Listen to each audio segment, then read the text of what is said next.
నిలిచెను, బాధలలో నెమ్మదినిచ్చెను. కృపాశక్తి దయాశక్తి సంపూర్ణుడా, వాక్యమై ఉన్న యేసు వందనమయ్యా. కృపాశక్తి దయాశక్తి మా ధైర్యము, మా కొండ, మా కోట, మా ఆశ్రయదుర్గము నీవేనయ్యా. నీకు వందనాలు ప్రభువా. ఈ ఉదయకాలం నీ వాక్యాన్ని వినబోతుండగా ప్రభువా, మా ప్రశ్నలకి, మాలో ఉన్న ఆందోళనలకి జవాబునిచ్చే దేవుడవు ప్రభువా. మరొక్కసారి మా జీవితాలని, మా కుటుంబాలని, మాకున్న సమస్తాన్ని నీ హస్తాల్లో ఉంచుతూ ప్రార్థిస్తున్నాం. ఓ వర్షిప్ యు లార్డ్. మరొక్కసారి నైనా ఈ రెండంచుల ఖడ్గమైన దీవిని వాక్యము ద్వారా మాతో మాట్లాడు. వాక్యంలో ఉన్న విషయాలు మాకు నేర్పించి బోధించి యేసు నామములో అడుగుచున్నాము తండ్రి. Amen, amen, amen. హల్లెలూయా. కూర్చోండి దయచేసి. యేసు ప్రభు తనకి శిష్యులకి ఒక సత్యాన్ని నేర్పిస్తూ ఉన్నాడు. లూకా సువార్త 12వ అధ్యాయం 22వ వచనం నుంచి దేవుని వాక్యాన్ని మనం చూద్దాం.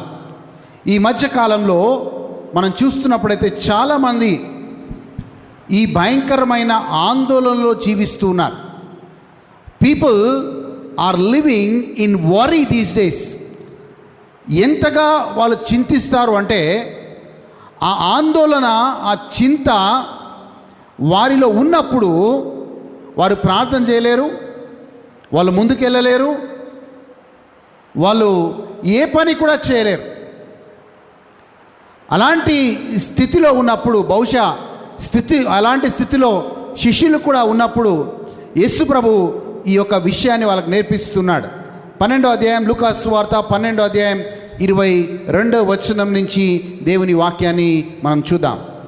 అంతటా ఆయన తన శిష్యులతో ఇట్లా నేను అంతటా యేసు ప్రభు తన శిష్యులతో ఈ మాట చెప్తూ ఉన్నాడు. ఈ హేతువు చేత మీరు ఏమి తిందుమో అని మీ ప్రాణమును గూర్చి అయినను, ఏమి ధరించుకుందుమో అని మీ దేహమును గూర్చి అయినను చింతింపకుడి. మీరు దేన్ని గురించి కూడా చింతించకుడి. ఏమి తినాలా, ఏమి త్రాగాలా, ఏమి ధరించాలా, మీరు దాన్ని గురించి చింతపడకుడి అని చెప్తున్నాడు. వాక్యంలో ఇంగ్లీష్ బైబిల్లో ఇలా ఇలా ఇలా స్టార్ట్ చేయబడ్డది. Therefore I say to you, do not worry about your life. నువ్వు నీ జీవితం గురించి దేన్ని గురించి కూడా నువ్వు చింతించొద్దు అన్నది యేసు ప్రభు యొక్క మాట. దాని తర్వాత చదువుదాం, కిందికి చదువుదాం. ఎస్. ఆహారము కంటే ప్రాణమును, ఆహారము కంటే ప్రాణమును, వస్త్రము కంటే దేహమును, వస్త్రము కంటే దేహమును గొప్పవి కావా, గొప్పవి కావా. కాకుల సంగతి విచారించి చూడుడి. అవి విత్తవు కోయవు, అవి విత్తవు కోయవు, వాటికి గరిసె లేదు, పొట్టు లేదు, అయినను దేవుడు వాటిని పోషించుచున్నాడు కదా. మీరు పక్షుల కంటే ఎంతో శ్రేష్ఠులు. అండర్లైన్ చేసుకోండి ఆ కింద మాటని. ఆకాశ పక్షుల కంటే నీవు నేను ఎంతో విలువ గలవారము.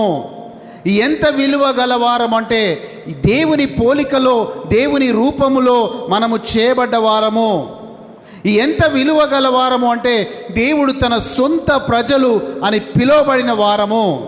ఎంత విలువ గలవారం అంటే చీకటి నుంచి ఆశ్చర్యకరమైన వెలుగులోకి పిలువబడ్డ వాళ్ళము. ఎంత విలువ గలవారం అంటే దేవుడు నిన్ను నన్ను రాచరికపు గురుకులము అంటున్నాడు.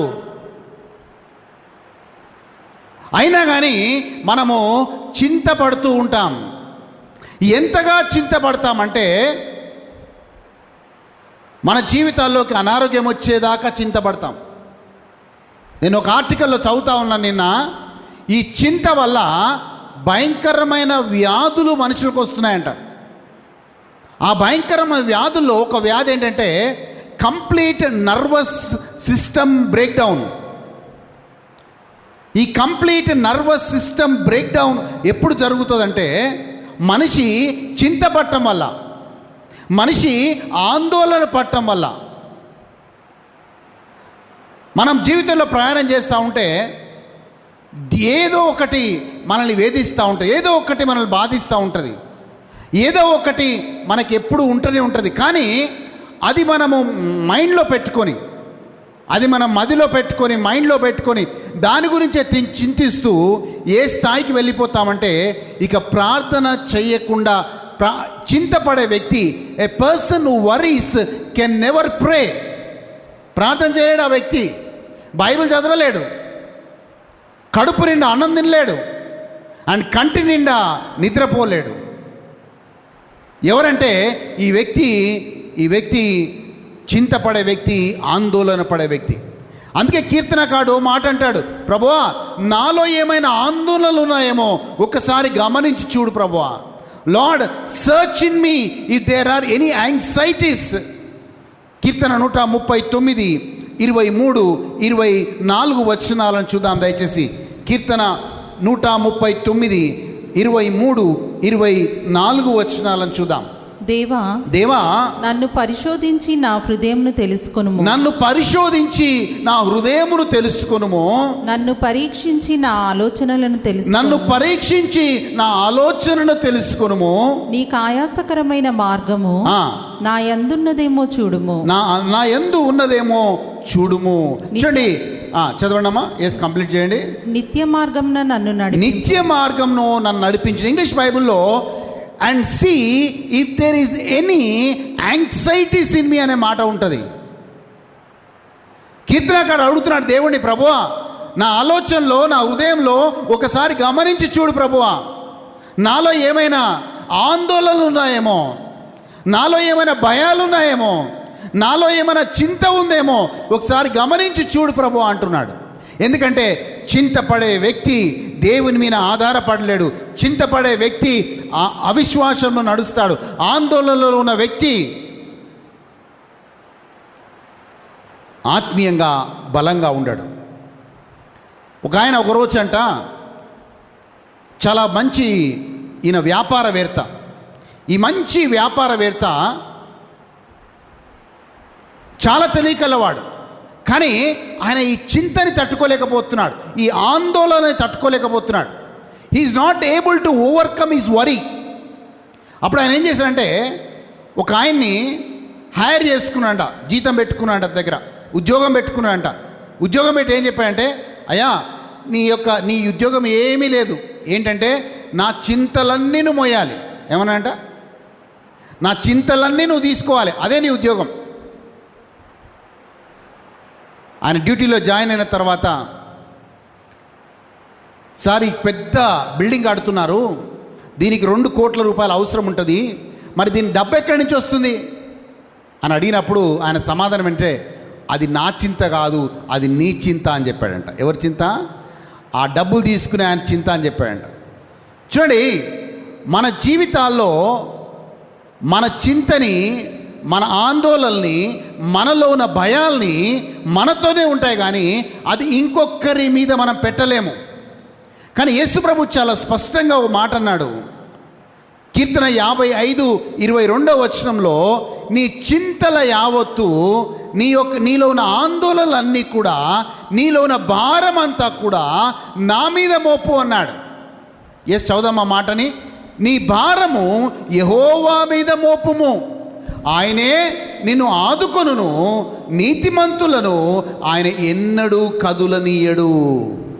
మరొకసారి చదువుతున్నాను, నీ భారము యెహోవా మీద మోపుము, ఆయనే నిన్ను ఆదుకొనును.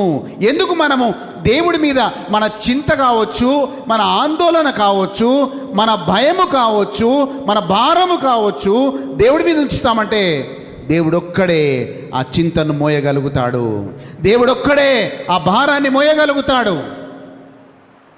హల్లెలూయా. కానీ క్రైస్తవులు చాలా మంచి వాళ్ళు. మీకు అర్థం కావాలంటే, ఇక్కడ చాలామంది స్కూటీలు నడుపుతారు కదా, చాలామంది స్కూటీలు నడుపుతారా, చాలామంది కార్లు నడుపుతారు ఇక్కడ. అయితే ఒకనొక రోజు నేను ఒక కొత్త బండి కొన్నానంట, ఊహించుకోండి అంతే. సో ఆరోగ్యం బ్రదర్ ఎప్పుడు బండి మీద తిరుగుతూ ఉంటాడు బాగా. ఆరోగ్యం బ్రదర్కి బండి దొరికితే మనకు దొరకడు. సో ఆరోగ్యం బ్రదర్కి ఏమో పాత బండి ఉంది, నేను అప్పుడే కొత్త బండి కొనుక్కున్నాను. ఇక మేమిద్దరము సర్వీస్ అయిపోయిన తర్వాత మేమిద్దరము పోటీ పెట్టుకున్నాం. పోటీ ఏంటంటే, అన్నా నువ్వు కొత్త బండి కొన్నావు కదా, నీకు నాకు పోటీ. నేనేమో బాగా డ్రైవింగ్ చేసి ఎక్కడ సిటీలో తిరగని ప్లేస్ లేదు ఆరోగ్యం బ్రదర్, అంతటా తిరుగుతాడు. హల్లెలూయా. సో ఇద్దరేమో పోటీ పెట్టుకున్నాం. ఏం పోటీ అంటే, సికింద్రాబాద్ వెళ్ళి తిరిగి ఎవరు ఫస్ట్ వస్తారో వాళ్ళు గెలిచినట్లు. నేను అనుకున్నాను మైండ్లో, ఆరోగ్యం బ్రదర్దేమో పాత బండి, నాదేమో కొత్త బండి, సో పర్వాలేదులే అని ఇద్దరం పోటీకి ఒప్పుకున్నాం. ఇద్దరం బండ్లు స్టార్ట్ చేశాం. ఇక ఆరోగ్యం బ్రదర్ మామూలుగా యథావిధిగా బండి స్టార్ట్ చేసి ముందుకు వెళ్ళిపోతున్నాడు. నేను మాత్రం బండి స్టార్ట్ చేశాను, ఒక చేతిలో గట్టిగా ఎక్సిలేటర్ ఇస్తున్నాను, ఎందుకంటే ఆరోగ్యం బ్రదర్ కంటే ముందుగా స్పీడ్గా నేను వెళ్ళాలి. ఇంకో చేతిలో గట్టిగా బ్రేక్ పట్టుకున్నాను. ఒక చేతిలో ఏం పట్టుకున్నాను, గట్టిగా ఎక్సిలేటర్ పట్టుకున్నాను. ఇంకో చేతిలో ఏం పట్టుకున్నాను, గట్టిగా బ్రేక్ పట్టుకున్నాను. ఆరోగ్యం బ్రదర్ వెళ్ళిపోయాడు, నేనేమో అక్కడే ఉన్నాను. నేను ప్రార్థన చేస్తున్నాను కళ్ళు మూసుకొని, ప్రభువా, నేను ఆరోగ్యం బ్రదర్ ఇద్దరం కలిసి ఒకే రోజు పరిచర్య స్టార్ట్ చేశాం. అన్ని సంవత్సరాలుగా పరిచర్యలో ఉన్నాం. ఆయన సేవకుడే, నేను సేవకుడే. ఆయనేమో ముందుకు వెళ్ళిపోయాడు, నేనేమో కదట్లేదు ప్రభువా అని ప్రార్థన చేస్తున్నాను. దేవుడు అన్నాడు, ఈ చేతిలో ఉన్న బ్రేక్ వదిలిపెట్టినా అంటున్నాడు. ఎక్సిలేటర్ బాగానే ఇస్తున్నావు, కానీ ఈ చేతిలో ఉన్న బ్రేక్ వదిలిపెట్టు. లేదు ప్రభువా, నన్ను గెలిపించాల్సిందే, ఎలాగైనా ఆరోగ్యం బ్రదర్ని ఓడించాల్సిందే ప్రభువా, నా బండి స్పీడ్గా పోవాల్సిందే అని ప్రార్థన చేస్తున్నాను. దేవుడు మళ్ళీ అంటున్నాడు, ఆ చేతిలో ఉన్న బ్రేక్ వదిలిపెట్టు నాన్నా. నేను మాత్రం ఎక్సిలేటర్ గట్టిగా ఇస్తున్నాను, కానీ బ్రేక్ మాత్రం వదిలిపెట్టట్లేదు. ఈరోజు మనము కూడా ఆత్మీయంగా ఎదగాలన్న ఆశ, ముందుకు వెళ్ళాలన్న ఆశ, దేవుడు నీ జీవితంలో గొప్ప కార్యాలు చేయాలని ఆశ, ప్రార్థన చేస్తున్నావు, కానీ ఆ బ్రేక్గా ఉన్న చింతని, ఆందోళనని వదిలేసేయాలి. When you leave that worry, then only you can go forward and faster in life. ఆ చింత ఏం చేస్తుందంటే నీ జీవితంలో బ్రేక్ లాంటిది. నువ్వు ఎంత గట్టిగా ఎక్సిలేటర్ ఇచ్చినా ఆ చింత ఎలాంటిదంటే అదొక బ్రేక్ లాంటిది. ఇక నీకు ఎంత ఎక్సిలేటర్ ఇచ్చినా, ఎంత కొత్త బండి అయినా, నువ్వు ఎంత సామర్థ్యం ఉన్నా నువ్వు ముందుకెళ్ళలేవు. ఈరోజు క్రైస్తవులు చేసే పని అదే. ఒకవైపు ప్రార్థిస్తున్నారు, ఒకవైపు దేవుడి దగ్గర మోకరిస్తున్నారు, ఒకవైపు సంఘానికి రెగ్యులర్గా వస్తున్నారు. కానీ సమస్య ఏంటంటే రెండు పట్టుకున్నారు, ఎక్సిలేటర్ పట్టుకున్నారు ఒకవైపు, ఇంకోవైపు బ్రేక్ కూడా పట్టుకున్నారు. అందుకే వాళ్ళు ముందుకు సాగడం లేదు. ఈరోజు దేవుడు ఏమన్నామంటే, ఆ చింత అనే బ్రేక్ని వదిలేసేయి, నువ్వు ఆత్మీయంగా ముందుకు వెళ్ళిపోతావు. అందుకే అన్నాడు, నీ భారమంతా యెహోవా మీద మోపుడి, ఆయన నిన్ను ఆదుకునే దేవుడు. Cost your burden upon the lord. ఎన్ని చెప్పినా, ఏమి చెప్పినా, మళ్ళీ మనం ఇంటికి వెళ్ళిన తర్వాత రేపేం జరుగుతుంది అని మాత్రమే మనము ఆలోచిస్తూ ఉంటాం. కానీ ఈరోజు దేవుడు నీతో మాట్లాడుతున్నాడు. నువ్వు ముందుకెళ్ళాలి అంటే, నువ్వు ఆత్మీయంగా ముందుకెళ్ళాలి అంటే, ఎస్, ఆ చింత అనే బ్రేక్ని నువ్వు వదిలేయాలి. ఒక్కొక్కరు ఒక్కో దాని గురించి చింతపడతారు. వాక్యాన్ని చూద్దాం దయచేసి. ఏం చేస్తుంది వాక్యం, ఏం చేస్తుంది ఈ ఆందోళన నీ జీవితంలో? చింత, ఆందోళన ఏం చేస్తుందంటే నీలో ఉన్న ఆనందాన్ని తీసేస్తుంది. Worry robs your joy. చింత ఏం చేస్తుందంటే నీలో ఉన్న ఆనందాన్ని తీసేస్తుంది. వాక్యాన్ని చూద్దాం. రోమీలకు రాసిన లేఖ 15వ అధ్యాయం 13వ వచనం చూసినట్లయితే, చింత నీలో ఉన్న ఆందోళనని తీసేస్తుంది అనే మాట రాయబడింది. ఎస్, కాగా మీరు పరిశుద్ధాత్మ శక్తి పొంది విస్తారముగా నిరీక్షణ కలవారగుటకు నిరీక్షణకర్తయగు దేవుడు విశ్వాసము ద్వారా మీ విశ్వాసము ద్వారా సమస్త ఆనందముతోను సమాధానముతోను మిమ్మును నింపునుగాక. చూడండి, ఎప్పుడైతే మనం చింతలో ఉంటామో ఆ చింత ఏం చేస్తుందంటే నీలో ఉన్న ఆనందాన్ని తీసేస్తుంది. It removes the joy from your life. సామెతల గ్రంథం 17వ అధ్యాయం 22వ వచనం ఏం చెప్తుందంటే, ఆనందంగా ఉండే మనిషి అది వాళ్ళ జీవితంలో ఎండిపోయిన స్థితిలో ఉన్నా కానీ వాళ్ళు బలంగా ఉంటారంట. A merry heart, a good heart is like a medicine. ఆనందంగా ఉన్న వ్యక్తి అది ఒక మందుగా వాళ్ళ జీవితంలో పనిచేస్తుంట. ఎస్, సంతోషము గల మనసు ఆరోగ్యకరము. నలిగిన మనసు ఎముకలని ఎండిపోవచేయును. చెవులున్న వారు ఈ మాట వినుదురుగాక. సంతోషము గల మనసు ఆరోగ్యదాయకము, నలిగిన మనసు ఎముకలని ఎండిపోవచేయును. ఈరోజు విచారంలో ఉంటే, బాధలో ఉంటే, ఆనందంలో ఉంటే అదే నిన్ను కృంగదీస్తుంది అనే విషయాన్ని జ్ఞాపకం చేస్తున్నాను. రెండవదిగా, చింత, ఆందోళన ఒక మనిషిని ఏం చేస్తుందంటే ఆ వ్యక్తిని ఫలభరితముగా ఉండనివ్వదు. You will not be fruitful in whatever you do. నువ్వు చేసే ఏ పని కూడా ఫలభరితంగా ఉండదు. ఎందుకు ఫలభరితంగా ఉండదంటే, రెండు పట్టుకున్నావు, ఎక్సిలేటర్ పట్టుకున్నావు, బ్రేక్ కూడా పట్టుకున్నావు, ఇక ముందుకు ఎక్కడికి పోతావు? You can't go forward in life. Dinakaran brother గొప్ప దైవజనుడిన. ఈయన దేవుడు బహుగా వాడుకుంటున్నాడు. ఒక మీటింగ్ పెడితే 3 లక్షల మంది, 4 లక్షల మంది, 5 లక్షల మంది మీటింగ్కి వస్తున్నారు. అయితే ముగ్గురు మాత్రం ఆయన జీవితంలో ఆయన వేధిస్తూ వచ్చారు, అనేక మాటలు అంటూ వచ్చారు. ఆయన మీద నిందలు, అవమానాలు, ఆయన చేసినట్లుగా సృష్టించి ఆయన పేరు పాడు చేస్తూ వచ్చారు. ఆయన గురించి చెడ్డగా మాట్లాడుతూ వచ్చారు. అయితే అవన్నీ ఆయన చెవికి వినపడ్డాయి. అయితే దేవుడు ఇవన్నీ వదిలిపెట్టి ఈ యొక్క దైవ సేవకుడు ఆ ముగ్గురు అంటున్న మాటల్ని ఆయనలోకి తీసుకున్నాడు.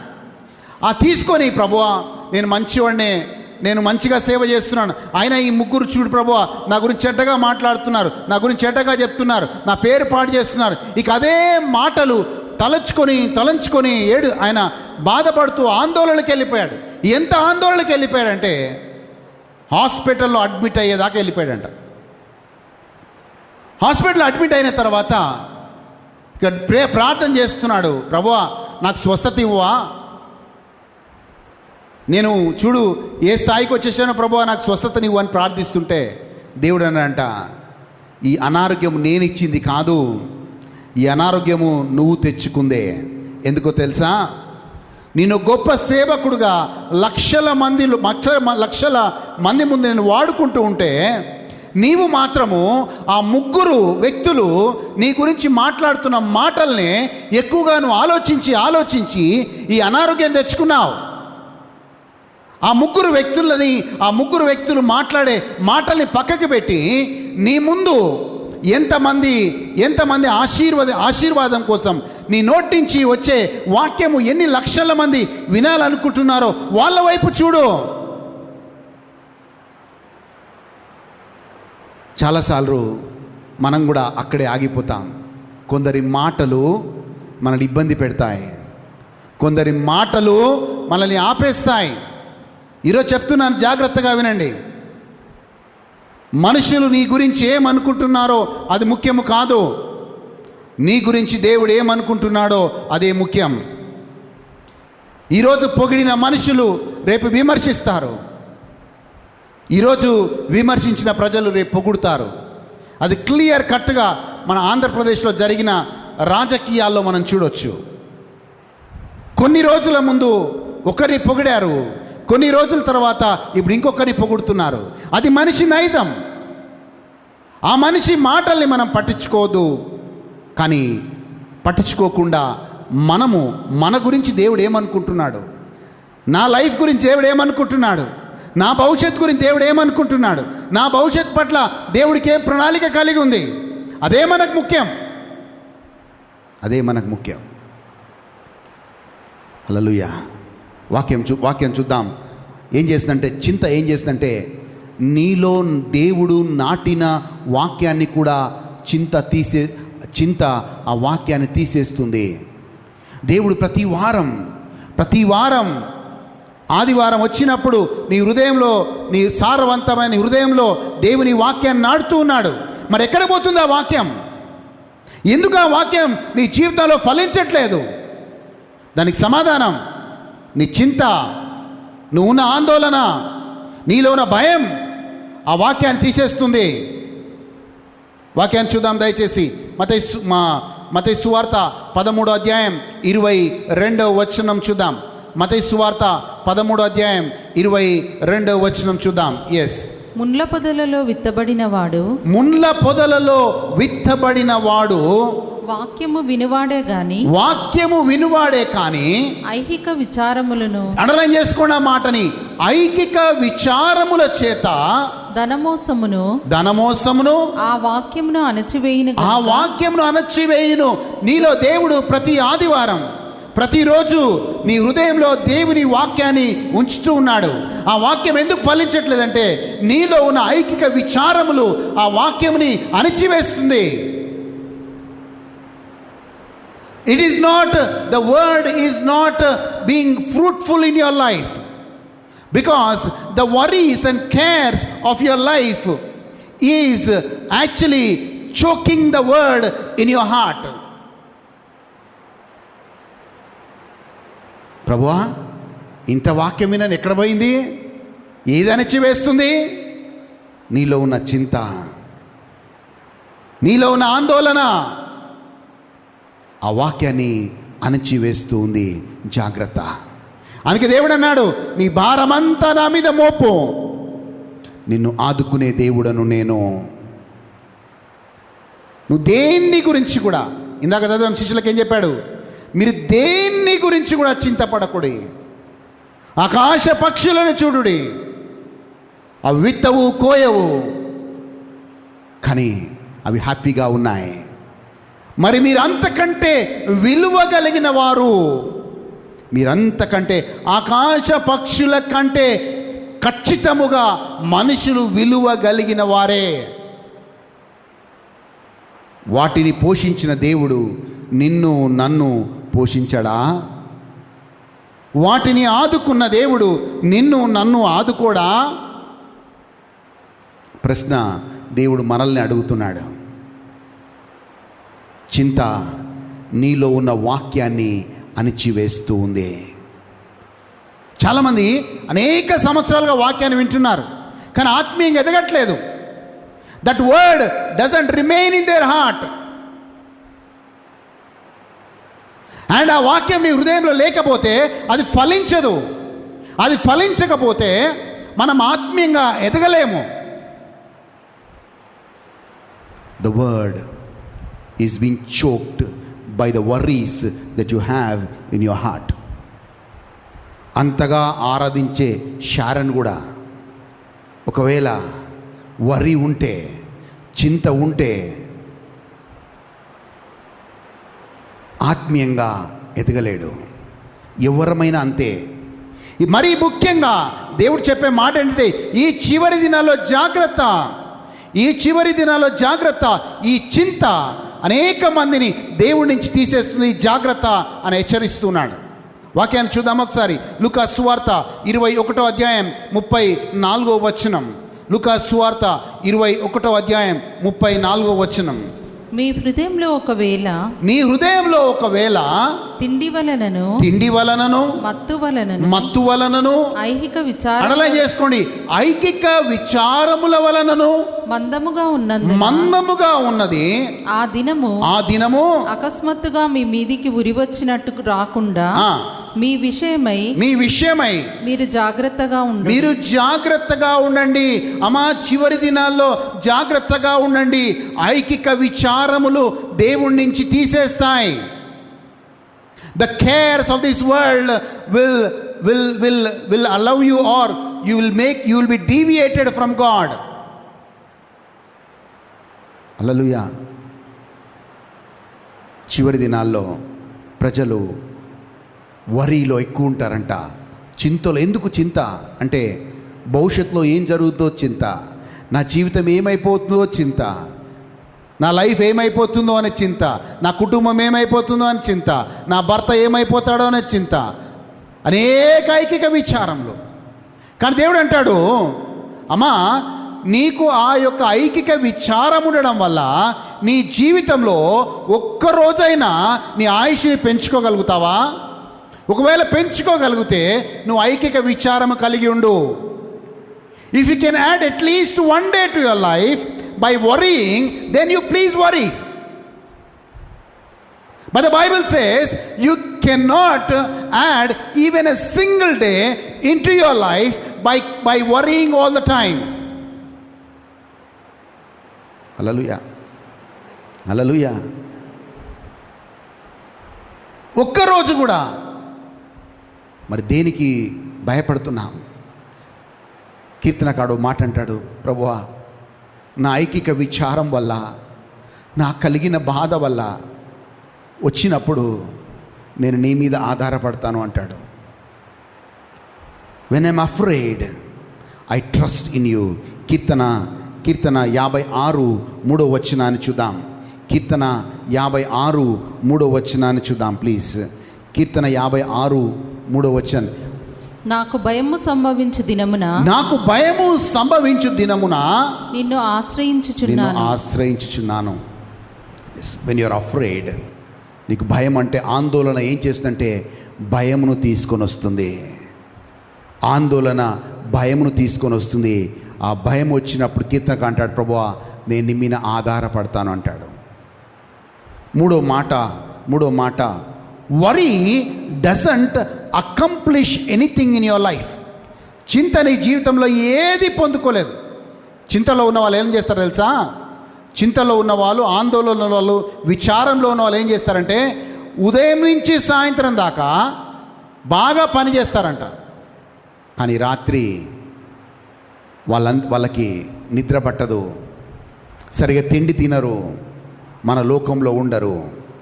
అంటే విచారం యొక్క సమయం ఏంటో తెలుసా? వరీ టైం ఏంటో తెలుసా అండి? రాత్రి 9 గంటల నుంచి ఉదయం 3 గంటల వరకే దాని టైం. ఆ టైంలో మనకు నిద్ర పట్టదు, ఉలిక్కిపడి లేస్తాం, ఫ్రెష్ అయిపోతాం. ఆ టైంలో చింతపడకుండా ఎలా ప్రార్థించాలో మీకు చెప్పాలి అంటే అన్నపూర్ణని అడగండి, నేర్పిస్తుంది. ఆమె టైం అదే. హల్లెలూయా. వాక్యాన్ని చూద్దాం. కీర్తన 127 2వ వచనాన్ని చూద్దాం. Psalm 127 verse 2. కీర్తన 127 2వ వచనాన్ని చూద్దాం. మీరు వేకువనే లేచి, చూడండి, వేకువనే లేస్తాం మనందరం కూడా. చాలా రాత్రి అయిన తర్వాత, చాలా రాత్రి వరకు మనం పని చేస్తాం. పండుకొనుచు కష్టార్జితమైన ఆహారము తినుచు నుండుట వ్యర్థమే. తన ప్రియులు నిద్రించుచుండగా ఆయన వారికి ఇచ్చుచున్నాడు. చూడండి, అందరూ నిద్రించుచుండగా ఈ వ్యక్తి రోజు నుంచి ఉదయం నుంచి సాయంత్రం వరకు పనిచేసి రాత్రి మాత్రము ఆ ఐకిక విచారముల చేత నిద్ర పట్టదు. హల్లెలూయా. చెప్పండి, నా భారమంతా, చెప్పండి దయచేసి నోరు తెరచి, నా భారమంతా యెహోవా మీద మోపుతాను, ఆయన నన్ను ఆదుకునే దేవుడు. ఆమేన్. హల్లెలూయా. హల్లెలూయా. మత్తయి సువార్త 6వ అధ్యాయం 27వ వచనం చూద్దాం. మత్తయి సువార్త 6వ అధ్యాయం 27వ వచనం. ఎస్, మత్తయి సువార్త 6:27 చూద్దాం ప్లీజ్. వ్యభిచారము చేయవద్దని చెప్పబడిన మాట మీరు విన్నారు కదా? కాదమ్మా. మీలో ఎవడు చింతించుట వలన తన ఎత్తుని మూరెడు ఎక్కువ చేసుకోనగలడా? వస్త్రములను చాలమ్మా. మీలో ఎవడును చింతించుట వలన తన ఎత్తుని మూరెడు చేసుకొనగలడా? ప్రశ్న దేవుడు మనల్ని అడుగుతున్నాడు. హల్లెలూయా. ఏది చేయలేము, ఒకరోజు ఎక్స్ట్రా బ్రతకలేము, మూరెడు పొడుగు పెరగలేము, ఏది మనం సాధించలేము చింతపట్టం వల్ల అనే మాట చెప్తున్నాడు. అందుకే మన భారం అంతా యెహోవా మీద మోపుడి. ఆమేన్. కానీ వరి అనేది, ఆందోళన అనేది మనిషికి ఉండాలి. నెగిటివ్ ఆందోళన కాదు, పాజిటివ్ ఆందోళన ఉండాలి. యేసుప్రభువు నిజంగా చెప్పాలంటే గెత్సెమనీ తోటలో యేసుప్రభు ప్రార్థిస్తున్నప్పుడు ఆందోళనలో ఉన్నాడు. యేసుప్రభు ఆ యొక్క భయంకరమైన మానసిక ఒత్తిడిలో ఉన్నాడు ఆ టైంలో. కానీ దేనికోసం మానసిక ఒత్తిడిలో ఉన్నాడు, దేనికోసం ఆందోళనలో ఉన్నాడు అంటే దేవుని చిత్తాన్ని చేయడానికి ఆందోళనలో ఉన్నాడు. దేవుని చిత్తాన్ని కంప్లీట్ చేయడానికి యేసు ప్రభు ఆ రోజు మానసిక ఒత్తిడి గుండా వెళ్ళాడు. For the right purpose he went through a lot of struggle, mental agony. ఈరోజు మనం కూడా దేవుడు అన్నాడు, నువ్వు కూడా ఆందోళన పడు. ఎవరి గురించి ఆందోళన పడాలి? పెళ్ళైన భర్త అంట భార్య గురించి ఆందోళన పడతాడంట, భార్య అంట భర్త గురించి ఆందోళన పడతాడంట. అందుకే పౌలు అన్నాడు, పెళ్ళైన భర్త భార్య గురించి ఎక్కువగా ఆలోచిస్తాడు కాబట్టి, పెళ్ళైన భార్య భర్త గురించి ఎక్కువ ఆలోచిస్తుంది కాబట్టి, పెళ్ళి కాని వారైతే దేవుడి గురించి ఎక్కువ ఆలోచిస్తారు కనుక వీలైతే మీరు పెళ్లి చేసుకోకుండా సేవ చేయండి అన్నాడు. హల్లెలూయా. వాక్యాన్ని చూద్దాం ఒకసారి. 1 కొరింథీయులు రాసిన లేఖ 7వ అధ్యాయం 32 నుంచి 34 వచనాలు చూద్దాం. 1 కొరింథీయులు రాసిన లేఖ 7వ అధ్యాయం 32 నుంచి 34 వచనాలు చూద్దాం. ఎస్. మీరు చింతలేని వారై ఉండవలెనని, మీరు చింతలేని, చూడండి అండర్లైన్ చేసుకోండి, మీరు చింతలేని వారై ఉండవలెనని కోరుచున్నాను. పెళ్లి కాని వాడు ప్రభువుని ఎలాగూ సంతోషపెట్టగలనని ప్రభువు విషయమైన కార్యములను గూర్చి చింతించుచున్నాడు. చూడండి, మళ్ళీ చదువుదాం ఆ మాటని. మీరు చింతలేని వారై ఉండవలెనని కోరుచున్నారు. పెళ్లి కాని వాడు ప్రభువును ఎలాగూ సంతోషపెట్టగలనని ప్రభువు విషయమైన కార్యములను గూర్చి చింతించుచున్నాడు. సో ఈయన దేని గురించి చింతపడుతున్నాడు? పెళ్లి కాని వాడు దేని గురించి చింతపడుతున్నాడు? ప్రభువుని ఎలా సంతోషపెట్టాలి, ప్రభు కార్యాలు ఎలా చేయాలి, ప్రభు సేవ ఎలా చేయాలి. సో అది పాజిటివ్ వరి. అది దాని తర్వాత అమ్మా 33వ వచనం. పెళ్లి అయిన వాడు భార్యను ఎలాగూ సంతోషపెట్టగలనని లోక విషయమైన వాటిని గూర్చి చింతించుచున్నాడు. ఇది అసాధ్యము. హల్లెలూయా. ఒకరోజు న్యూస్లో చదువుతున్నా, ఒక చిన్న వాట్సాప్ మెసేజ్ వచ్చింది నాకు. చిన్న వీడియో వచ్చింది. ఆ వీడియో వచ్చినప్పుడు భార్య భర్తకి బాగా తలనొప్పి వస్తుంది, హెడేక్ వస్తుందంట. భార్యని అడిగాడు, అమ్మా నాకు బాగా తలనొప్పి వస్తుంది, కొంచెం జండుబాం రాయమ్మా అని అడిగాడంట. భార్య వెంటనే టకటక జండుబాం తీసుకొచ్చి జండుబాం రాస్తూ, నా ప్రియమైన భర్త, నీకు తలనొప్పి వచ్చింది, వెంటనే నేను పక్కన ఉన్నాను, జండుబాం రాయగలిగాను, ఒకవేళ లేపోయింటే అని అడిగాడంట. అప్పుడు భర్త అన్నాడంట, అసలు లేకపోతే నాకు తలనొప్పి ఎందుకు వస్తుంది అన్నాడంట. ఏమనంట, నువ్వు లేకపోతే నాకు తలనొప్పే రాదు కదా, జండుబామే అవసరం లేదు కదా అన్నాడంట. ఇక్కడ పౌలు ఏమంటున్నాడంటే, పెళ్ళి అయిన వాడు భార్యని ఎలా సంతోషపెట్టాలని లోక విషయమై వాటి మీద చింతించున్నాడు. అది కరెక్ట్, అది పాజిటివ్ వరి. ఎందుకంటే భర్త యొక్క బాధ్యత భార్యని చూసుకోవటం. ఇట్స్ ఎ పాజిటివ్ వరి. బైబిల్లో 2 రకాల చింతలు ఉన్నాయి, పాజిటివ్ వరి అండ్ నెగిటివ్ వరి. దాని తర్వాత చదవండి అమ్మా 34వ వచనం. నాలుగో వచనం. అటువలనే పెళ్లి కాని స్త్రీలు కన్యకయు తాము శరీరమందును ఆత్మయందును పవిత్రురాండ్రై ఉండటకు ప్రభు విషయమైన కార్యములను గూర్చి చింతించుచుందురు గాని పెళ్లి అయినది భర్తను ఎలాగు సంతోష పెట్టగలనని లోక విషయమైన వాటిని గూర్చి చింతించుచున్నది. హల్లెలూయా. సో బైబిల్లో మనకు రెండు రకాల చింతలు ఉన్నాయి. దేని గురించి చింతపడాలి? ఎస్, మన బాధ్యతల మీద మనకి దేవుడైతే బాధ్యతలు ఇస్తాడో ఎస్ దాని గురించి కొంచెం చింత ఉంటుంది. కానీ మనం ఇంతకుముందు మాట్లాడిన చింత ఏంటంటే ఏమి తిందామా, రేపేం జరుగుతుందా, ఎల్లుండి ఏం జరుగుతుందా, భవిష్యత్తు గురించి ఆలోచించి చింతపడే వాళ్ళు ఉంటారు. They have fear of future. అందుకే ప్రభు అన్నాడు, రేపేం తిందామా, రేపేం ధరిద్దామా అనే ఆలోచన మీకు ఉండకూడదు. ఒక రకంగా చెప్పాలంటే ఒక గొప్ప వ్యక్తి ఇలా అన్నాడు, people fight there worries, tomorrow's worries with today's strength. People fight their tomorrow's worries with today's strength. కానీ దేవుడు ఏం చేస్తాడు తెలుసా? ఏ రోజుకి ఆ రోజు కావలసిన ఆ యొక్క చింతలని, ఆ బాధలని, ఆ పోరాటానికి దేవుడు మన శక్తిని ఇస్తూ వస్తాడు. కానీ మనం ఏం చేస్తున్నాం తెలుసా?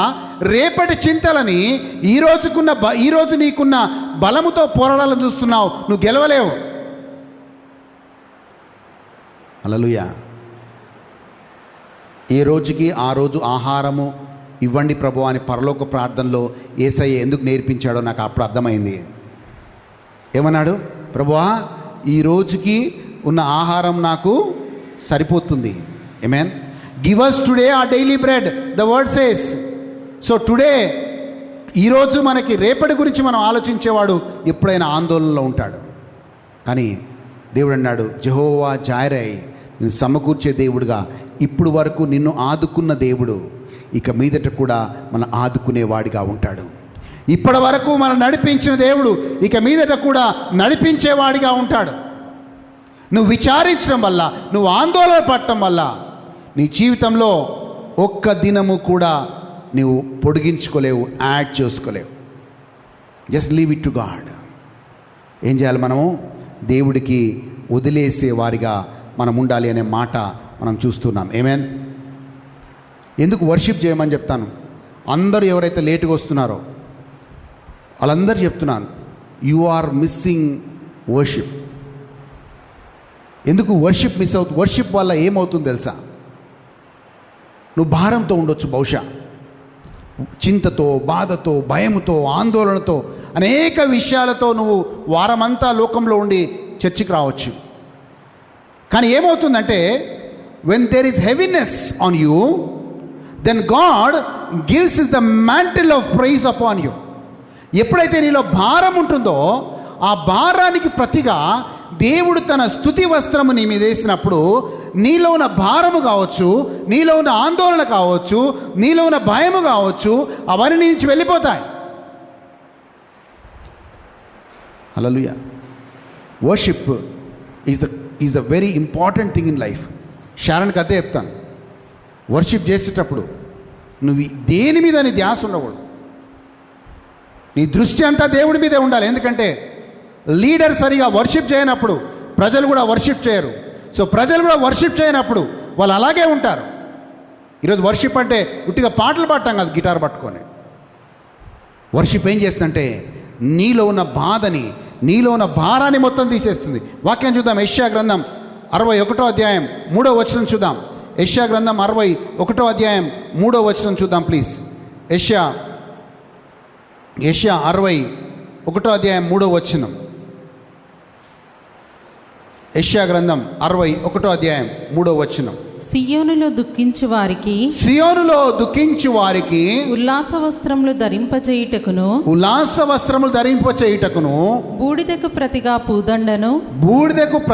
పూదండను దుఃఖమునకు ప్రతిగా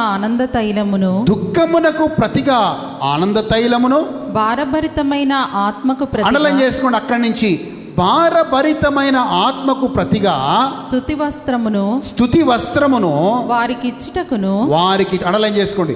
భారభరితమైన ఆత్మకు ప్రతిగా స్తుతి వస్త్రమును ఆయనకు వారికిచ్చుటకు ఆయన నన్ను పంపెను. భారభరితమైన ఆత్మకు ప్రతిగా స్తుతి వస్త్రము వారికిచ్చుటకు ఆయన నన్ను పంపి ఉన్నాడు. మీరు ఏమని అనుకోండి, నేను బాత్రూంలో ఉన్న పాటలు పాడుతూనే ఉంటాను. హల్లెలూయా. నేను ఎక్కడున్నా నా నోరు దేవుని స్తుతిస్తూనే ఉంటుంది. హల్లెలూయా. ఎందుకో తెలుసా? భారంతో ఉంటాం. ఈ లోకంలో ప్రయాణం చేస్తున్న మనం అనేక రకమైన ఒడిదుడుకులు, చింతలు, ఆందోళనలు ఇవన్నీ వస్తాయి. కానీ నీ నాలుక నువ్వు దేవుని స్తుతించినప్పుడు, ఆ స్తుతి వస్త్రం నీ మీదకి వచ్చినప్పుడు నీ నుంచి ఆ హెవీనెస్ వెళ్ళిపోతుంది, ఆ భారం వెళ్ళిపోతుంది. మళ్ళీ దేవుని యందు నువ్వు ఆనందించడం మొదలు పెడతావు. ఇంకోటి చెప్పాలా? పౌలు, శీలలు వీళ్ళిద్దరిని జైల్లో వేశారు. ఏం చేశారని? సువార్త బోధించారని. కానీ వాళ్ళు ఏం చేశారంటే, ఎందుకు ప్రభువా మమ్మల్ని జైల్లో వేశావు? ఎందుకు ప్రభువా మాకు సంఖ్యలు వేశావు? ఎందుకు ప్రభువా అని వాళ్ళు అడగడం, దేవుణ్ణి అడగలేదు, చింతపడలేదు, ఆందోళన పడలేదు, బాధపడలేదు. జైల్లో వేసిన పౌలు, శీలలు ఇద్దరు వాళ్ళు బైబిల్ చెప్తుంది, ఇద్దరు కలిసి ప్రైజ్ అండ్ వర్షిప్ చేశారంట. దేవుని స్తుతిస్తూ ఆరాధిస్తున్నాడు జైల్లో. ఏం జరిగింది మనందరికీ తెలుసు. జైలు గోడలు బద్దలైపోయాయి, సంఖ్యలు విరిగిపోయాయి. జైలు అధికారి రక్షణలోకి వచ్చాడు. దేనివల్ల? స్తుతి ప్రార్థన వల్ల. ఒకవేళ వాళ్ళే, బహుశా నేను చెప్తున్నాను క్లియర్గా, ఒకవేళ వాళ్ళే జైల్లో కూర్చొని, ప్రభువా మంచి పని చేశాం కదా, సువార్తనే బోధించాం కదా, ఎందుకు ప్రభువా మాకు ఈ కష్టం, ఎందుకు ప్రభువా మాకు ఈ బాధ, ఎందుకు ప్రభువా మమ్మల్ని ఇన్ని శ్రమలు పెడుతున్నావు అని వాళ్ళు దేవుడి దగ్గర కంప్లైంట్ చేశారనుకోండి, ఏ మిరక్కలు జరిగేది కాదు. ఇంకా 4 రోజులు ఎక్కువ జైల్లో ఉండేవాళ్ళు.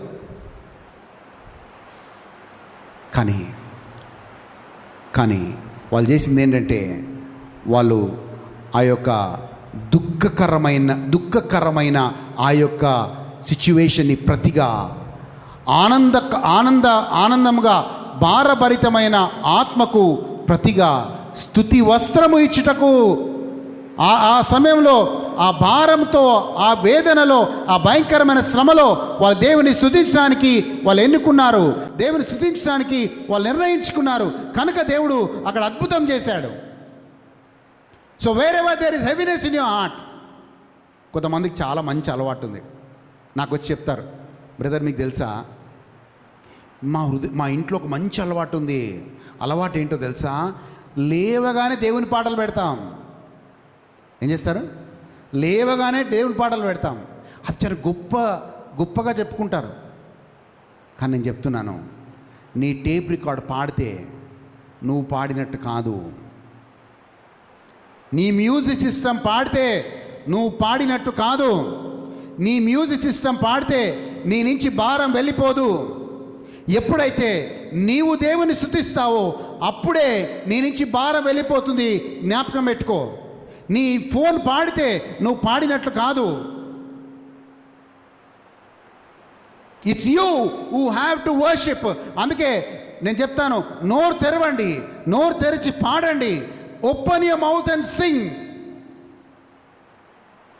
ఎవరో పాడుతుంటే ఎంజాయ్ చేస్తే వాళ్ళు స్తుతి ప్రార్థనలో ఉన్నట్టు కాదు. You have to open your mouth and Singh. నువ్వు నోరు తెరిచి పాడినప్పుడే నీ నుంచి భారం వెళ్ళిపోతుంది. చాలామంది ఎలా వస్తారో అలాగే ఎందుకు వెళ్ళిపోతారంటే, టైట్ లిప్తో కూర్చుంటారు. టైట్గా అసలు నోరు తెరిస్తే పాపం అన్నట్లుగా గట్టిగా బిగుసుకొని సర్వీస్లో ఉంటారు. You may experience the presence, but that heaviness will not leave you. ఎందుకు ప్రెజెన్స్ వస్తుందంటే, అందరం కలిసి పాడుతున్నాం కాబట్టి ఆ ప్రెజెన్స్ వస్తుంది. కానీ నీలో భారం వెళ్ళిపోదు నువ్వు నోరు తెరిచి పాడితే తప్ప. ఇది చాలామంది క్రైస్తవులోకి సింక్ కాదు. They only enjoy the worship, they only enjoy the songs. Hallelujah. నోరు తెరిచి పక్క వాళ్ళకి చెప్పండి, నోరు తెరిచి పాడాలా, నోరు తెరిచి పాడాలా. నువ్వు పాడినప్పుడే నీలో భారం వెళ్ళిపోతుంది. నువ్వు స్తుతించినప్పుడే నీలో నుంచి దుఃఖం వెళ్ళిపోతుంది. నువ్వు స్తుతించినప్పుడే నీలోంచి ఆందోళన వెళ్ళిపోతుంది. నువ్వు స్తుతించినప్పుడే నీకున్న ప్రతి బంధకం విరగొట్టబడుతుంది. దావీదు ఈ సత్యాన్ని తెలుసుకున్నాడండి. దావీదు ఈ సత్యాన్ని తెలుసుకున్నాడు. రాజైనా ఏమైనా ఏం పట్టించుకునేవాడు కాదు, ఏం పట్టించుకునేవాడు కాదు.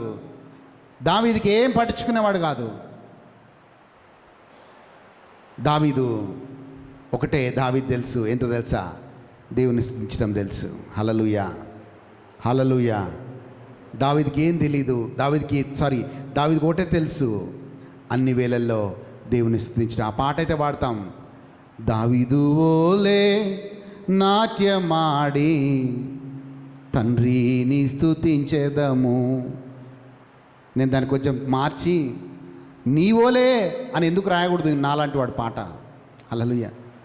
ఎందుకు దావీదు ఓలే అని పాడాలి? ఇంకా నా ఓలే నీ ఓలే దేవుడు ఎందుకు దేవుడు ఎందుకు ఆరాధన పొందుకోకూడదు? నా వల్ల నీ వల్ల దావీదు వల్ల పొందుకున్న ఆ స్తుతి ఆరాధన దేవుడు నీ వల్ల నా వల్ల ఎందుకు పొందుకోకూడదు? హల్లెలూయా. ఒక నిర్ణయం, ఒక రెజల్యూషన్ తీసుకోండి. ఆ రెజల్యూషన్ ఏంటి అంటే my mouth will open and praise my God. అని నిజంగా చెప్తున్నాను, నీవు నోరు తెరచి స్తుతించకపోతే that means you are attached to a demon. ఎవరు స్తుతించలేరు అంటే డెమోనిక్ ఇన్ఫ్లుయెన్స్ ఉన్న వాళ్ళు మాత్రమే నోరు తెరచి దేవుని స్తుతించలేరు. మేము దయ్యం పట్టిన వాళ్ళని ఎప్పుడైనా వెళ్తే వాళ్ళ దగ్గరికి ఏమంటే అమ్మ హల్లెలూయా అను అంటే వాళ్ళు అల్లి అనరు. అమ్మ జీసస్ ఇస్ ద లార్డ్ అను అస్సలు అనరు. అమ్మ ప్రైజ్ ద లార్డ్ అను అస్సలు అనరు. ఎందుకంటే దే ఆర్ డెమోనిక్ పొసెస్డ్. ఆ డెమోనిక్ పొజెషన్ ఉన్న వాళ్ళు హల్లెలూయా అనరు. వాళ్ళు అనిపిస్తాం, ఎంతగా వాళ్ళు హల్లెలూయా అంటారో అంతగా దురాత్మలు వాళ్ళ నుంచి వెళ్ళిపోవడం చూసాం మేము చాలాసార్లు. The more they speak the name of Jesus, the more they praise God, demons will flee. Hallelujah. Amen. So నోరు తెరచి దేవుని స్తుతించడం నేర్చుకోండి. భాషావరం ఉన్న వాళ్ళు భాషల్లో మాట్లాడటం అలవాటు చేసుకోండి. భాషావరంలో ఎక్కువ సమయం మాట్లాడే ప్రయత్నం చేయండి. ఎందుకు చింతపడదు అంటున్నాడు దేవుడు అంటే, మనం ఈ లోకానికి రాకముందే ఎవ్రీథింగ్ ఈజ్ డెస్టిన్డ్. వాక్యం చూద్దాం ఒకసారి. కీర్తన 139:16 వచనం చూద్దాం.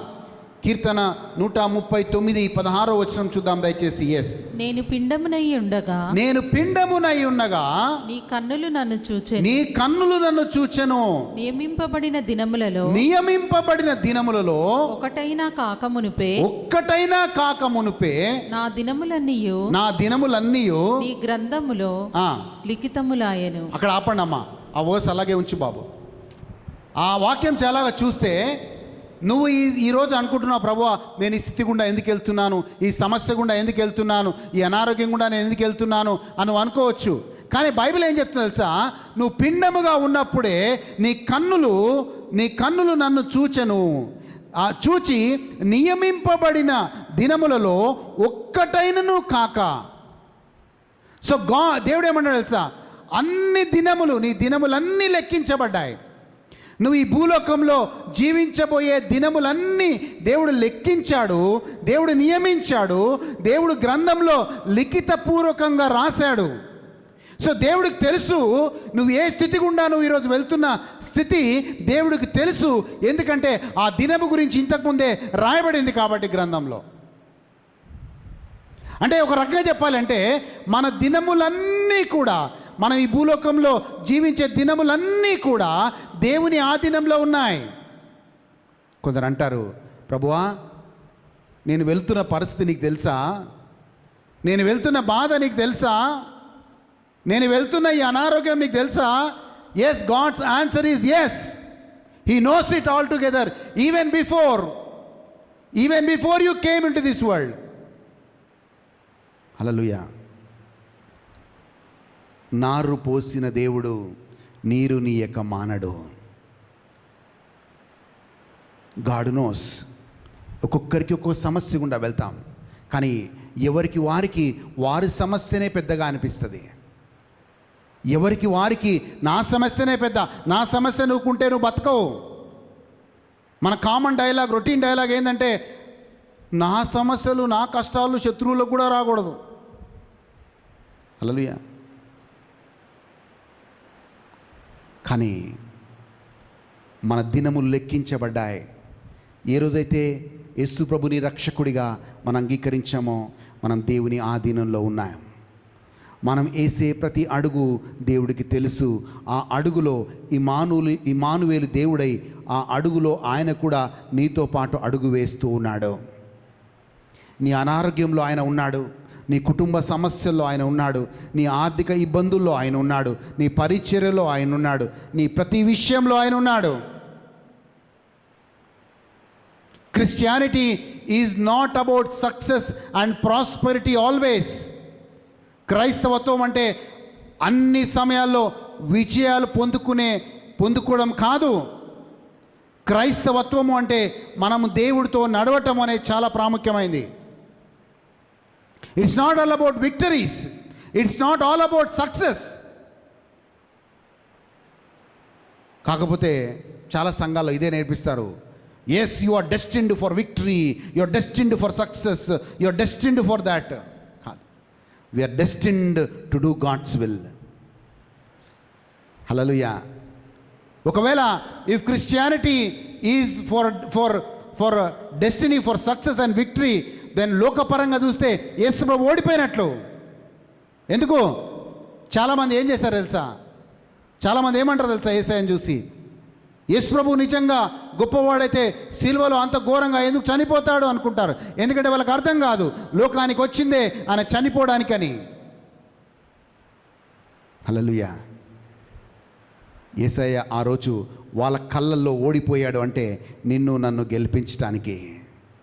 లోకస్తుల మధ్యలో శ్రమ పొందాడు, లోకస్తుల మధ్యలో భయంకరంగా కొట్టబడ్డాడు, లోకస్తుల కన్నుల ముందు ఆయన సిలువ వేయబడ్డాడు. ఎందుకో తెలుసా? నీకు నాకు రక్షణ ఇవ్వడానికి. ఆ తెలియని వారికి అది వెర్రితనంగానే కనిపిస్తుంది. హల్లెలూయా. అందుకే బైబిల్ అంటది, cross is foolishness for those who perish, but it is power for those who believe. It's foolishness. Sometimes మన లైఫ్ చాలామందికి ఫూలిష్గా అనిపించవచ్చు. ఏం చేసి దేవుడిని నమ్ముకున్నావు, ఏది నీకు ఒక ఇల్లు రాలేదు, ఒక కార్ రాలేదు, ఒక ఫ్లాట్ రాలేదు అని అనేవాళ్ళు ఉంటారు. Hallelujah. Walking with God is our destiny. దేవుడితో నడవటమే. హల్లెలూయా. అందుకే మన దినములు లెక్కించబడ్డాయి, మన దినములు గ్రంథంలో రాయబడ్డాయి. నీ జీవితం ఏంటో దేవుడికి తెలుసు, ఎప్పుడు ఏం జరుగుతుందో దేవుడికి తెలుసు. నీ కుటుంబము, నీ జీవితము దేవుని ఆధీనంలో ఉంది. కనుక నువ్వు చింతపడకు, కనుక నువ్వు బాధపడకు, కనుక నువ్వు ఆందోళన పడకు. Let it happen whatever may happen. Hallelujah. Amen. Hallelujah. అది చేయకుండా ఏం చేయాలంటే మత్తయి సువార్త 6వ అధ్యాయం 33-34 వచనాలు. మత్తయి సువార్త 6వ అధ్యాయం 33-34 వచనాలను చూద్దాం. కాబట్టి మీరు దాని గురించి వరకుండా ఆయన రాజ్యమును, ఆయన నీతిని మొదట వెతుకుడి. అప్పుడు అవన్నీ మీకు అనుగ్రహించు. కాబట్టి దేవుడు చెప్తున్న మాట, కాబట్టి మీరు ఆయన రాజ్యమును, నీతిని మొదట వెతుకుడి, అప్పుడు అవన్నీ నీకు అనుగ్రహించబడను. ఎస్, నువ్వేదైతే కొరతగా ఉన్నావో, నీ జీవితంలో ఏదైతే పొందుకోవట్లేదో అవన్నీ పొందుకుంటావు. ఎప్పుడు తెలుసా? నీ దృష్టి రోజు దేవుని రాజ్యం మీద, దేవుని నీతి మీద ఉండాలి. అప్పుడు అవన్నీ సమకూర్చబడతాయి. ఏవి సమకూర్చబడతాయి? నీ జీవితంలో ఏది కొత్తగా ఉందో, ఏది అవసరమో, ఏది దీవెన చిత్తంలో ఉందో అవన్నీ సమకూర్చబడతాయి. But seek his kingdom. Amen. Last verse Paul అంటున్నాడు మీరు చింతపడకుడి. ఫిలిప్పీలు 4:6. ఫిలిప్పీలు 4:6. ఫిలిప్పీలకు రాసిన లేఖ 4:6. ఫిలిప్పీలకు రాసిన లేఖ 4:6. దేనిని గూర్చియు అమ్మా, దేనిని గూర్చి అలో చెవులున్నవారు వినుగాక. దేనిని గురించి? నీ భర్త గురించి కానీ, నీ అప్పు సమస్యల గురించి కానీ, నీ అనారోగ్యం గురించి కానీ, నీ కుటుంబం గురించి కానీ, నీ భవిష్యత్తు గురించి కానీ, నీ జీవితం గురించి కానీ, నీ పరిచర్య గురించి కానీ, దేనిని గురించి చెప్పండి. దేనిని గురించి చెప్పండి. దేనిని గురించి ఏమన్నాడు? చింతపడకుడి. హల్లెలూయా. చదవమ్మా. దేనిని గురించి చింతపడకుడి కానీ ప్రతి విషయంలోనూ ప్రార్థన విజ్ఞాపనల చేత కృతజ్ఞతాపూర్వకంగా మీ విన్నపములను దేవునికి తెలియచేయుడి. జస్ట్ ప్రే. పౌలు అన్నాడు, దేనిని గురించి చింతపడకుడి కానీ ప్రార్థన చేయండి. మీ విన్నపములు, మీ విజ్ఞాపనలు అన్నీ దేవుడి దగ్గర తీసుకొచ్చి ప్రార్థన చేయండి. Worry will never allow you to pray, but prayer removes worry. ప్రార్థన విచారము తీసేస్తుంది, ప్రార్థన భారాన్ని తీసేస్తుంది, ప్రార్థన భయాన్ని తీసేస్తుంది, ప్రార్థన ఆశీర్వాదాన్ని తీసుకొని వస్తుంది. హల్లెలూయా. మరి వరి ఉన్న వాళ్ళు ఏం చేయాలంటే దావీదు చేసినట్టుగా చేయాలి. నీ నెగటివ్ థాట్స్ అన్నీ మైండ్లో తీసేసి పాజిటివ్ థాట్స్ని నీ మైండ్లో పెట్టుకోవాలి. దావీదు అదే చేసేవాడు. దావీదు ఒక భయంకరమైన సిచ్యువేషన్ గుండా పోతుంటే దావీదు ఏం చేసేవాడంటే దేవుడు చేసిన ప్రతి మేలుని జ్ఞాపకం చేసుకొని, దేవుడు చూపించిన ప్రతి విశ్వసనీయతని జ్ఞాపకం చేసుకొని దేవుణ్ణి స్తుతించి ఆరాధించేవాడు. ఈరోజు నా సిచ్యువేషన్ని దావీదు చూసేవాడు కాదు. ఎస్, గతంలో ఆ రోజు గొలియాతు ముందుకు వచ్చినప్పుడు దావీదు పలికిన మాట అదే. ఎస్, గొలియాతు పెద్దగా ఉన్నాడు, కానీ సింహం నుంచి కాపాడిన దేవుడు, ఎలుగుబండి నుంచి కాపాడిన దేవుడు ఈరోజు ఈ గొలియాతు నుంచి కూడా నన్ను కాపాడుతాడు అని నమ్మాడు. సో దావీదు ఎప్పుడు కూడా గతములో దేవుడు ఏం చేశాడని జ్ఞాపకము తెచ్చుకొని ధైర్యంగా ముందుకు వెళ్ళేవాడు. ఎందుకంటే నిన్న నేడు ఎప్పటికీ మారని దేవుడు ఆయన. నిన్న నీతో నడిచాడు అంటే ఈరోజు కూడా నడుస్తాడు. ఈరోజు నీతో నడుస్తున్నాడు అంటే రేపు కూడా నీతో నడుస్తాడు. హల్లెలూయా. సో అన్ని నెగటివ్ థాట్స్ తీసేసి, నా లైఫ్ ఏమవుతుంది, నా ఫ్యామిలీ ఏమవుతుంది, నాకు అనారోగ్యం ఏమవుతుంది, నా లైఫ్ ఏమవుతుంది, ఇవన్నీ తీసేయండి. ఒకటే చేద్దాం. ఏం చేద్దాం? దావీదు వోలే నాట్యమాడి తండ్రిని స్తుతించేదము. ఎప్పుడో కష్టములోను నష్టములోను, కష్టములోను నష్టములోను తండ్రిని స్తుతించేదము. హల్లెలూయా. సంతోషంలో కాదు, కష్టంలో నష్టంలో దావీదు స్తుతించినట్లుగా దేవుని స్తుతిద్దాం. నీ నుంచి ప్రతి ఆందోళన ఈరోజు వెళ్ళిపోవును గాక. ఈరోజు నీలో ఉన్న ప్రతి భయము వెళ్ళిపోవును గాక. ఈరోజు నీలో ఉన్న ప్రతి విచారం వెళ్ళిపోవును గాక. ఈరోజు భవిష్యత్తు పట్ల ఉన్న భయము వెళ్ళిపోవును గాక. ఈరోజు నీకు ఏ రకమైన విచారం ఉందో అది let the heaviness be removed and the mantle of praise come upon you. నీ నుంచి భారము వెళ్ళిపోయి దేవుని యొక్క స్తుతి వస్త్రము నీ మీదికి, నీ కుటుంబం మీదికి వచ్చునుగాక. లేచి నిలబడదాం, కళ్ళు మూసుకొని ప్రార్థన చేద్దాం. స్తోత్రం. Thank you Lord. స్తోత్రం. హల్లెలూయా. పరిశుద్ధుడా నీకు వందనాలు, నీకు స్తోత్రాలు. హాలాబాల శిఖరాబా. Thank you Jesus. ప్రభువా నీకు వందనాలు నాయనా. ఈ రోజుని బట్టి వందనాలు ప్రభువా. నువ్వు చేసిన మేలుకై వందనాలు నాయనా. మా నుంచి భారాన్ని తొలగించేందుకు వందనాలు ప్రభువా. మాలో ఉన్న ఆందోళన, మాలో ఉన్న భయం, మాలో ఉన్న ప్రతి ఒక్కటి ఐకిక విచారములు ఈరోజు మా నుంచి తొలగిపోవును గాక ప్రభువా. ఓ థ్యాంక్ యూ జీసస్. యేసు నామంలో అడుగుచున్నాము తండ్రి. Amen, amen, amen.